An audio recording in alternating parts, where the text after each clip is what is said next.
తెలంగాణకు మోదీ రూపాయి ఇవ్వలేదు. తెలంగాణకు మోదీ ప్రభుత్వం ద్రోహం చేసింది. బీఆర్ఎస్ కాంగ్రెస్ నేతల కారు కూతలివి. పీసీలు కాంగ్రెల మైండ్ బ్లాక్ అయ్యే నిజాలేంటో చూడండి. తెలంగాణకు మోదీ ఏం చేశాడా? 1.91 కోట్ల మంది పేదలకు ఉచితంగా రేషన్ సరుకులిచ్చాడు. 1.17 కోట్ల మందికి జన్ ధన్ అకౌంట్లు తెరిపించాడు. 67.12 లక్షల మందికి పీఎం జీవన్ జ్యోతి బీమా యోజన కింద జీవిత బీమా కల్పించాడు.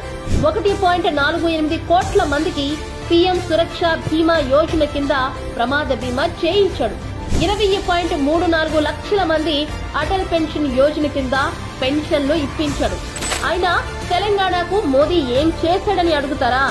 67 లక్షల కన్నా ఎక్కువ మందికి 62,150 కోట్ల పీఎం ముద్ర లోన్లు ఇప్పించారు.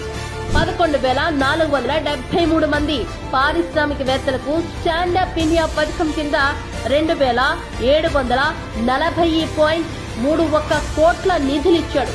4 లక్షల కన్నా ఎక్కువ మంది వీధి వ్యాపారులకు పీఎం స్వానిధి కింద 50,000 లోన్లిచ్చాడు.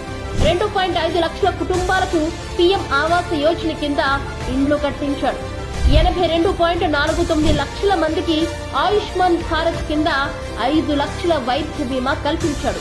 192 జన్ ఔషధి కేంద్రాల ద్వారా సరసమైన ధరలకు మందులు అందేలా చేశాడు. 11.8 లక్షల కుటుంబాలకు ఉజ్వల పథకం కింద సిలిండర్లిచ్చాడు. చిన్న పెద్ద ముసలి ముతక ఆడ మగ అనే తేడా లేకుండా తెలంగాణలోని ప్రతి ఒక్కరికి ప్రత్యక్షంగానో పరోక్షంగానో మోదీ ప్రయోజనం చేశాడు.